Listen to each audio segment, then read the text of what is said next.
Hello and welcome to Really Cool People, a podcast produced by Schweitzer Church. I'm your host, Jason Leininger.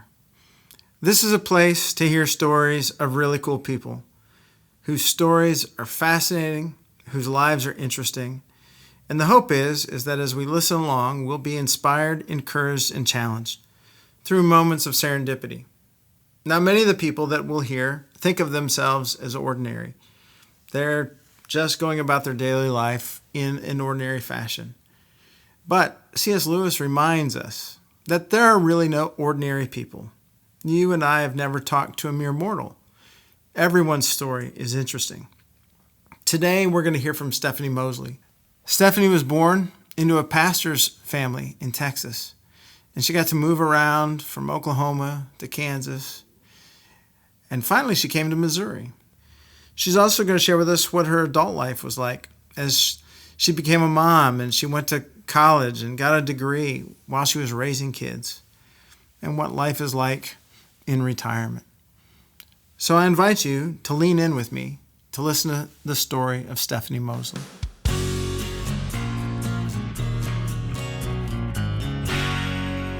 Today on Really Cool People, we're glad to welcome Stephanie Mosley.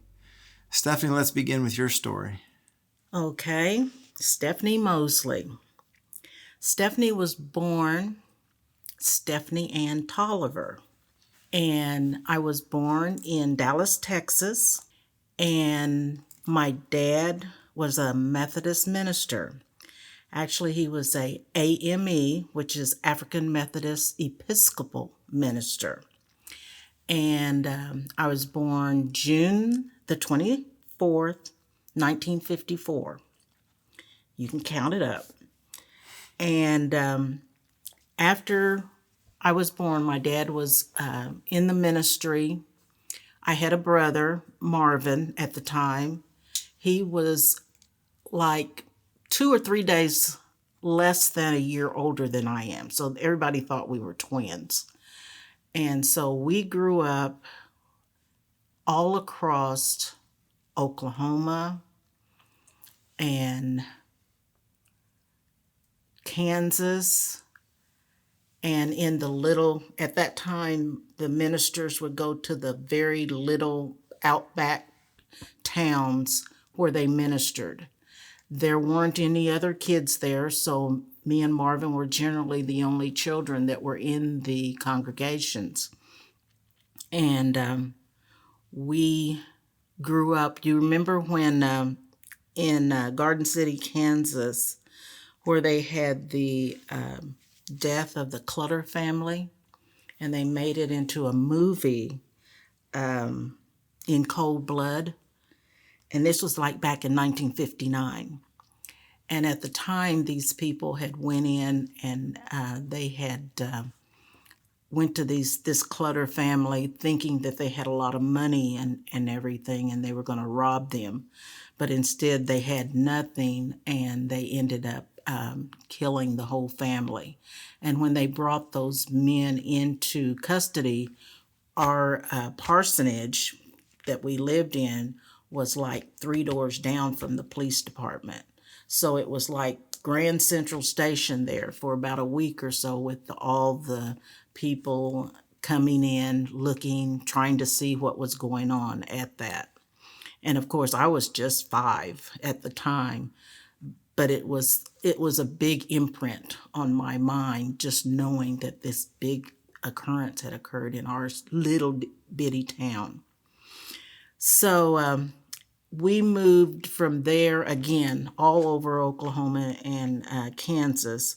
And when we were in Emporia, Kansas, was when my dad decided that he needed to get closer back to a southern type of city. We had excellent education, but at the time, me and my brother would always be the only blacks in the school. We were it, because all of the other families, there were older black families, but the younger ones would always move to a big city. They wouldn't stay in these little towns. So he decided that we needed to get more into our own culture. And so that's when he looked around and he was trying to decide between going to Tulsa, Oklahoma or Springfield, Missouri. And when he started reading about the Tulsa riots and the burnings and all that, he decided, well, maybe we better go to Springfield. Even though there were the hangings on the square and all that, he felt like maybe that was the lesser of two evils. So we moved to Springfield when I was 9 years old. And that was the first time that I had really gone to school with people of my own color. And it was like an eye-opening for me because I had never really realized that there was a difference, or people thought there was a difference because we had always been treated the same. When I One big thing that I remember about in when I moved here was the killing of the president Kennedy, and he was killed in Dallas, Texas, where I was born. And they also took him to the hospital, Parkland Hospital, and that's the hospital I was born in. So I felt like I had a connection with the president. So that was a big thing with us. My family, at the time, there were the two of us, Marvin and me. And later on, my sisters came along, and there was like 9 years difference between the third sister and 11 with the fourth. And it was like a different family. It was like I had a baby instead of my mom having a baby. And when they were born, there were the four of us. And we didn't know until my sister Maria was born that we had a brother. And this was a brother that my dad had had before he got married. And so at that time, he decided he wanted to get his son with the family. And so we went down to pick him up. He probably would have been 18 or 19 at the time. And when we got there, he was in Mississippi. And when we got there, he had just got married the night before. It was a big surprise. Nobody knew that he was getting married or anything. They thought they were just picking him up to get him up to live with us and go to school and all that. But at any rate, we brought back him and his wife to Springfield. And he lived here for years. Then what else? When I was going through school, we did all the normal, school things where I wasn't into sports or anything, and they didn't really have those kind of, like basketball or anything like that. So when I was over at Central, I got into the Kilties. And so I played a snare drum in the Kilties and sang in the choir. We had like a quartet and a madrigal that we sang in, and we'd go to state and we'd get, the awards for all that. So I had a real good high school and junior high, and actually all through from the time we moved here, I had a really good school time. Actually, the kids that I was in school with, which are now we're the same age, we have really kind of clung together. We have different affairs. We meet. The women meet for breakfast like once every quarter. We get together, of course, on our on our high school reunions, and everybody is like family. And there's no problems that we have. We're just family. So let's see, what else? Oh, schooling. When I decided that I wanted to go to school, my mom and dad paid for my brother all through school. I felt that he was going to be a professional student at one time. And when it came time for me to go, they felt, and I felt at the time also, that all I needed was to continue my secretarial work, and I knew shorthand, and I went through the civil service test and took that. And so I was just going to be a secretary for the rest of my life. Well, then I got kind of itchy after I got married and started having kids. I thought I need something more permanent. I need something else. And so with that, I started going to school nights. So I went to school nights while having two kids, and I went for quite a few years because I just take a class here and a class there. But eventually I got my associate degree from Drury, and then I continued on and got my bachelor's degree. I didn't get that until the year 2000, but I don't know how I did it. I look back now and wonder, how could I have gone to school this many years back and forth? I would take my daughter to school with me, and I'd take colors with her, and she'd sit in one of the chairs and color while I was in class. And my son, I don't think I said I had two kids. I had Rhonda and Rundell. And Rundell was the oldest, and he was 4 years older than what Rhonda is. And they were in all kinds of sports and volleyball and basketball and football and you name it, they were in. Because my husband is a athlete.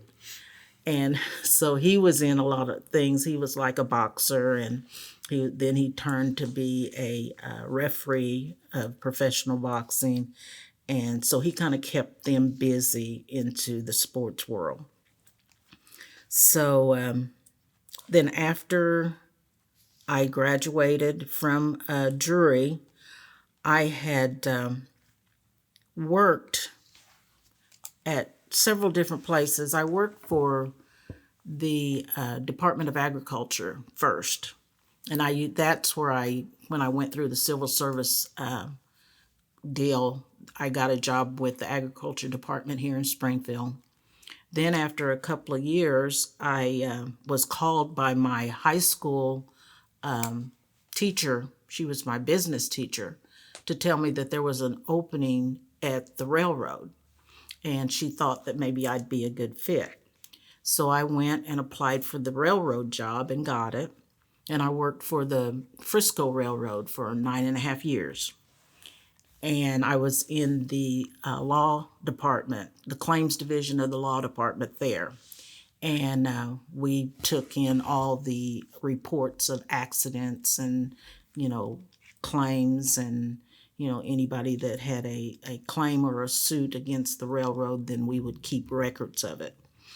Then when they merged with the Burlington Northern, they wanted me to move to Billings, Montana. And I had two small kids and my husband, and I looked at him and I knew there was one other black family in Billings, Montana at that time. And I said, I don't think this is going to work. So I started looking for another job. And I went to work for Foremost Dairies. And that used to be one of the biggest dairies here in the area, over Highland Dairies. And worked there for about 4 years until they went bankrupt. So then I started looking again for another job. And all in this time, I'm, kind of going in and out of school, and went through the employment agency here in Springfield and got a call from 3M. And when I interviewed with 3M, I let them know that I went through, the railroad, which went through going through their Burlington Northern buyout. And then I worked for Foremost Dairies, who went bankrupt. So they were a little concerned about me going into 3M, wondering, okay, is she going to cause us to have a problem here? but they went ahead and hired me. So, so I worked for 3M for 28 and a half years. I started ground level in the customer service department, moved up to the where we took in orders, and after that, I became a supervisor over the shipping and receiving departments.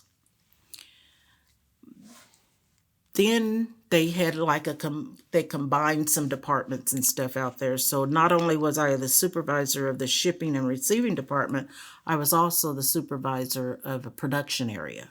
So I had probably about 40 or 50 people that worked under me at the time. And went through that for several years until I decided, dealing with people, especially I had a whole group of men that was really stressful. So I decided that I needed to change, and I was still at 3M, and I moved into the supply chain group where I was a supply chain analyst, and I scheduled for about 9 mixers down the hallway, and you scheduled with getting the raw materials in, scheduling the run, scheduling the people, and scheduling the finished product to go out. So it was a pretty heavy load there. But at the same time, it was kind of funny when I left the material handlers, they said, "Would you come back?" And I said, "No, you didn't want me when you had me, so, be careful what you asked for." So that's where I ended up my career at 3M, and I retired in 2015. And since then, and in the middle of all that, I was going to different churches around here. My dad had moved, they had closed Reedy Chapel, and he had kind of moved to different towns that he would go and minister to. And since I had a family and trying to bring them up, I decided I needed a change. So I kind of started trying different churches, and I tried one of the Methodist churches. And then after thinking about it, I had a friend that got me into changing over to Baptist. So I went to Washington Avenue Baptist Church, and I became one of the trustees on the board, and we were kind of instrumental. And I'm not going to say that I was so involved in it, but kind of instrumental to when they tore down the Washington Avenue over there by Drury College, Drury University now, and moved it over one block, or just from one corner to the other corner, brick by brick. And then we marched to the new location, which is over on National. And it's growing. That church is now growing.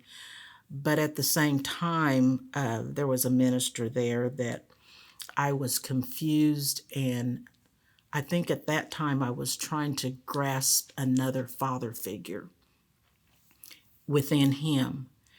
And it came out that he was not a father figure at all, and was very disappointing. So with that, I had talked with a friend, Deb Sanderson. I worked with her at 3M, and she talked me into coming here to Schweitzer. And I kind of started with going to some of the Bible study classes that they had, and some that Bob Cassidy had presented. And I really got, I guess, into my thoughts of knowing what God truly wanted with me. He'd moved me around to all these different places.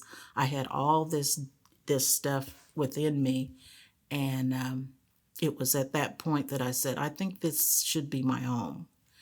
And I had already begun bringing my grandson with me, and I think he was about 5 when we started coming here just kind of coming to the Vacation Bible School and things like that. So this has just been a real relaxing, in my thought basis, place to be. And I think that's all I can think of. Well, I've been enjoying listening to you give the account of your life, and starting from your birth all the way up to your work and your retirement. You mentioned a number of different things, and then you left some gaps. And so I wonder if we couldn't explore some of those gaps together. One of the things you mentioned early on was that your dad was a AME pastor starting in Dallas. That's where you were born. Yes. What was it like to grow up as a pastor's kid? I mean, you got a unique, there's the unique reality, and you mentioned that along the way. Like, sometimes you'd go to churches and you and your brother were the only black kids that were going to school. And that's a whole nother unique understanding that you can describe for me and some other folks, because we've never had that. But you're a PK, and I've got PKs that live in my house. I'm not one, but I've got PKs that live in my house. So what's it like to be a PK? What's it like? During that time period, PK, we were expected to be just the best kids. You did no wrong. Yes, we were, bad and mischievous and did things that we shouldn't, but at the same time, we were looked on as if we were supposed to be, they presented us as the ideal, kids. We would have to, at that time when my dad would have Circumvent, it would be first Sunday, we would go to all the nursing homes, the hospitals, and it would be me, Mom, Dad, Marvin, and that was our little preaching session where he would go and give them Circumvent, and we'd have to sing a song for them, and that was just a natural thing. And that was all through my childhood, all the way up through probably when I was into junior high, when I started, rebelling back and saying, I don't want to do this. But it was a lot of the congregations looked upon us as if they were trying to find something that we do wrong, and they'd want to, look, they did that. But yet and still, it was a good upbringing. But as far as the knowledge of God, it was like I knew no different. God was there from the time I was born all the way up till now. And it wasn't like I had a big revelation that, here's God and he's here to save and protect me. It was as if I had learned it all through my life. And it was just something that I knew that I was supposed to be doing. Mm-hmm. It was within me. So it wasn't easy. And I think more people had something about us and trying to find fault with us than what we had. So it was kind of funny to be able to say, no, that wasn't my child. You mentioned something like going around the first Sunday of the month. You called it Circumvent? Circumvent. They called it Circumvent. Circumvent is just like what we do at the first of the month. Have communion. Yeah. And we called it Circumvent. Okay. Yeah. I've never heard it called that before. Do you remember any of the songs that you used to sing? Oh, no. There are so many. I mean, I know one that my mom would always sing. We are our Father's heavenly children. And, we've come this far by faith. Just, and it's just bits and pieces. Mm-hmm. Because since I don't sing them anymore, they're kind of gone. But did your dad ever ask you to preach? No, he did not. I think he wanted my brother to preach. Dad was kind of the old school where he felt that the men should do the preaching and the working and the going, and the women should be the, raising the kids and at the house. He really, I put him out on a thing when I wanted to be a secretary and work out of the house. But at the same time, he had two other girls that came up like 9 and 11 years after me, and the baby girl went to Rolla and became an engineer. And my other sister, which I hadn't mentioned, Maria, she had gone to school kind of like I did. Probably she had two or three different associate degrees, and then she contracted leukemia. She had leukemia, and at the time she had two children, a 5-year-old boy and a 9-year-old girl. And so we had went through going to, I think it was Kansas City that we went to give her a bone marrow transplant. And guess who got to do the bone marrow? You did. I did. And so I gave her the bone marrow. And this was on Thanksgiving, on a Thanksgiving day. They always did stuff on holidays like that. And I had to fly there, and after I'd done the bone marrow, then I had to fly back that same day because they didn't want to pay for me to stay any longer. And so when I got home, I walked to go to Kansas City to give the bone marrow, and I came home in a wheelchair. Very painful, very painful.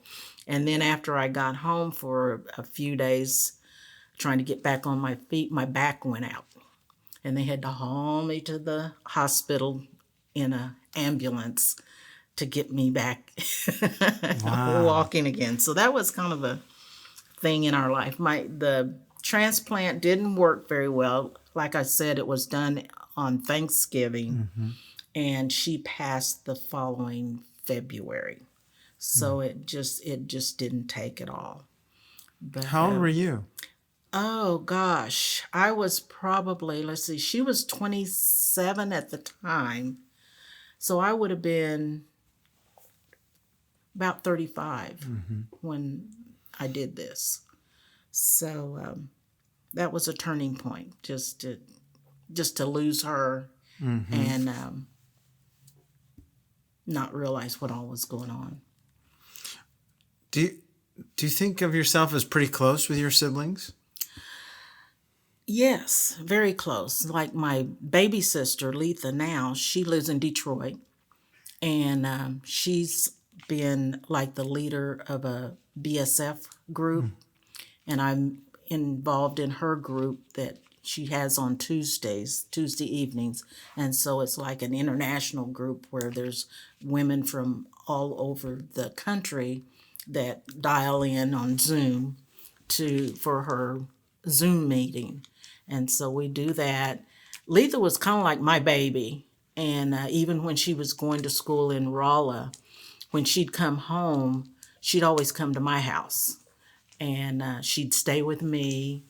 And if she was sick, she'd call me and I'd try to help her. She moved practically every semester, she was moving to a different place. And we'd have to, and it would always be like on a second or third floor. And so we'd have to go there and haul all her stuff from one floor to the next place. But she did, I think it took her 5 years to get through Rolla. And then she started with Eastman Kodak as far as working, and she was like a traveling chemical sales rep. And then that's when they transferred her to Detroit, and she was there. And then she met her husband there, and that was that. You mentioned that you're married. Yes. But you didn't tell us your husband's name.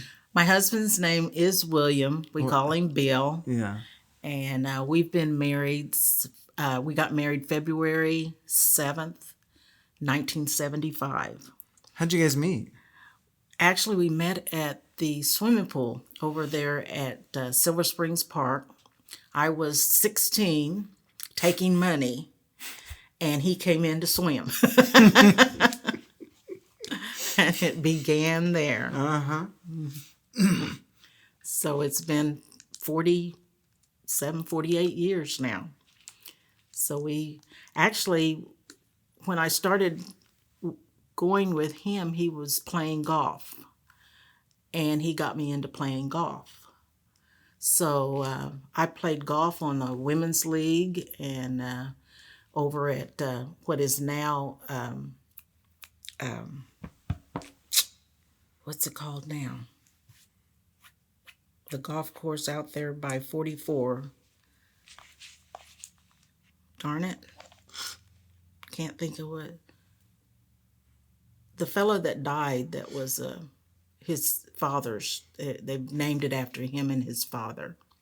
Can't even think of it. My mind just flashed off. All I can remember about that gentleman was he used Stewart. Yeah, Payne Stewart. Payne Stewart, yes, at their golf course, and I was in the ladies' league there for years. He used to wear knickers when Yes, he he played. did. Yes, he did. And then I went and played in a tournament in Willard, and I had a hole in one. Wow. And my husband's never had a hole in one, ever. So I always have to pull that over on him to let him know, well, I'm the one in the family that had the hole in one. So So you're saying there's a bit of competition between the two of you? just a tad bit. Just a tad bit.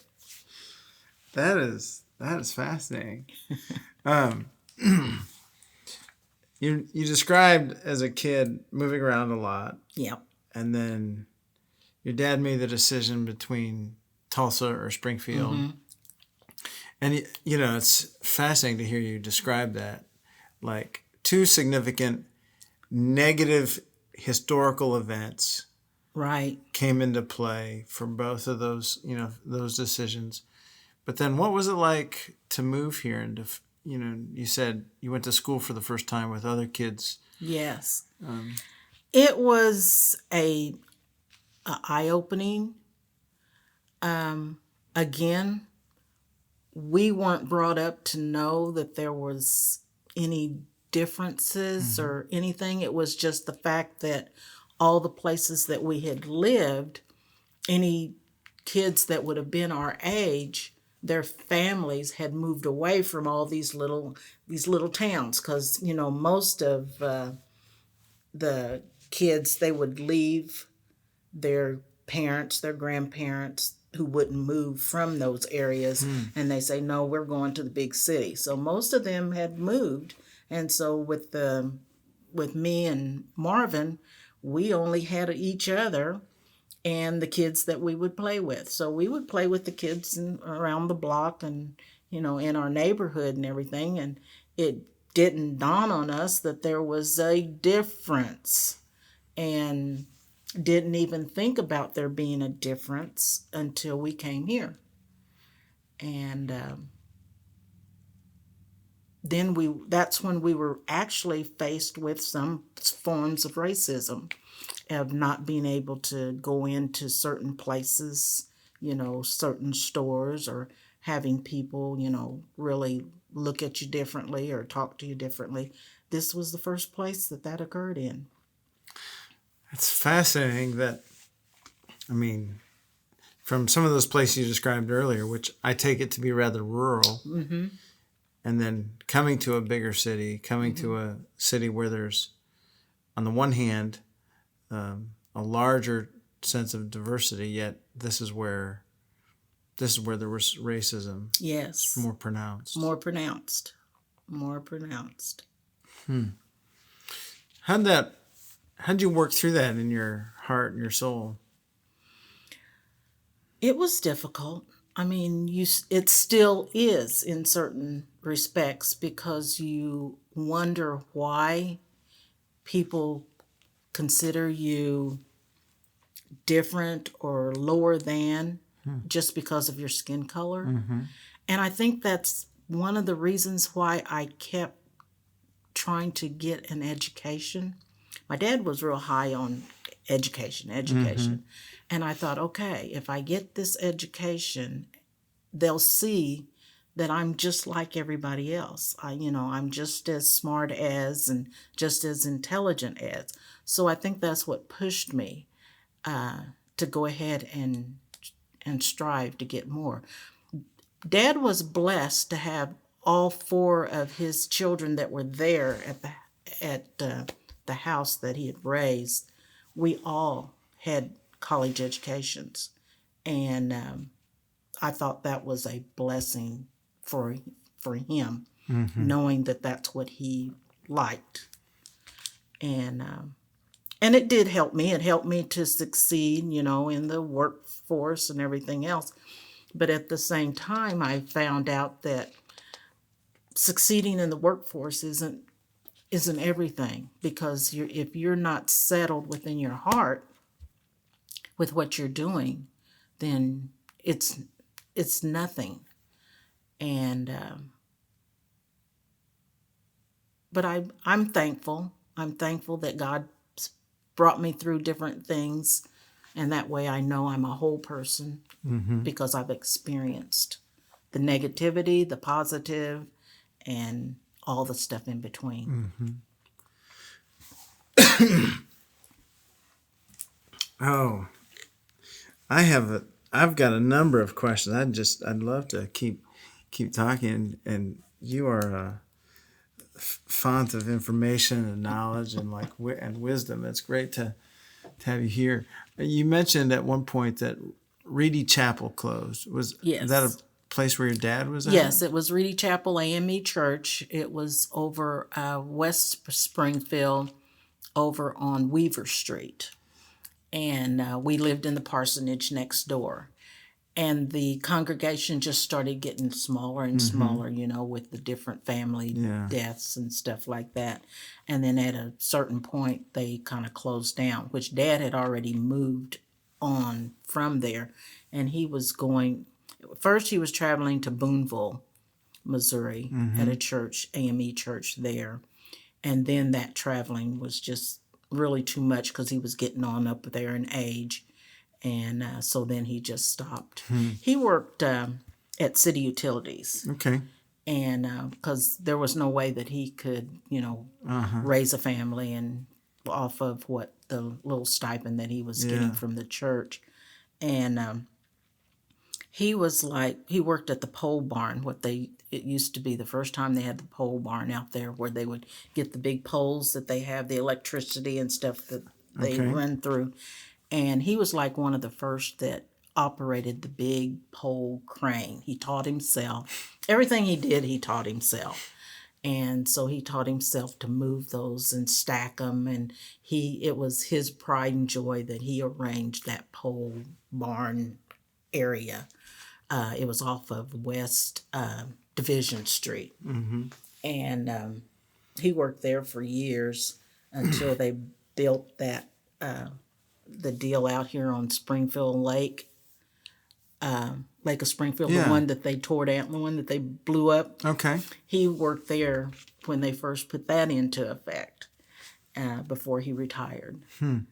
So, So one thing, a piece of reflection is I wonder if you could take a look at your childhood and think about the things that your parents, instilled within you, or maybe even some of the things you instilled within your own kids. Like, what are some of the critical key takeaways you're like, these are some emphasis of my own life that I can trace back to the influence of my parents and pass them along? well, the one was the education. The other was not to follow, to always try to lead. Because if you follow, you're picking up someone else's bad vibe or bad habits. And not so much leading a whole group or anything, but just taking within yourself to know the right from wrong and lead that through. I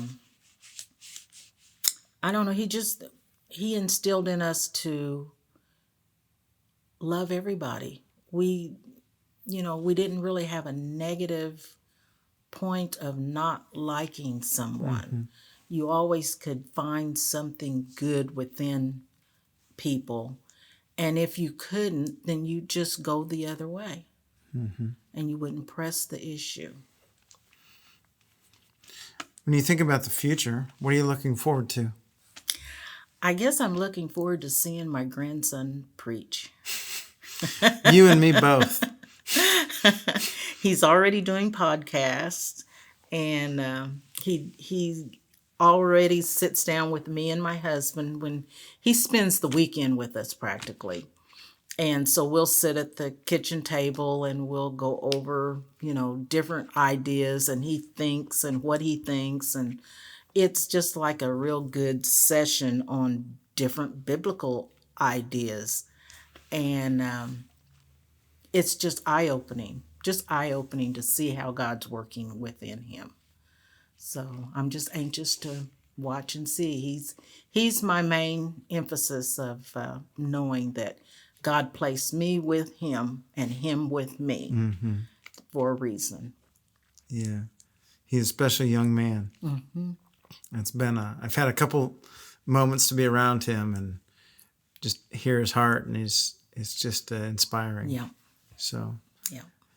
well, there's one question I like to ask near the end, and that is this. What kind of word or sage advice would you like to leave with our listeners? I kind of wrote this out. Maybe this is what I need. I said, we've been placed here on earth at this time to make a difference. It doesn't have to be an earth-changing thing for the whole world to know. Just feeling that a few causes that ripple through that affect God's message and what he wants of love that need to be carried out. That's good. Thank you, Stephanie. Thank you. Yeah, thanks for coming in and sharing your life, your story with us. And there's a lot to unpack, but we'll have to do that another time. There's a lot of years in there. Yeah, there is. It's a beautiful life. So thanks, and God bless you. Thank you, and God bless you too. Thank you. A very big thank you to Stephanie for sharing her story. I hope that as you listen to Stephanie, you were inspired, encouraged, and challenged, and that you take up the opportunities you have to listen and behold the really cool people that are around you. The Really Cool People podcast is produced by Schweitzer Church, Springfield, Missouri. Taylor Likes is the executive producer and editor, and I'm your host, Jason Leininger. Until next time, you can help us by liking, reviewing, and sharing this podcast.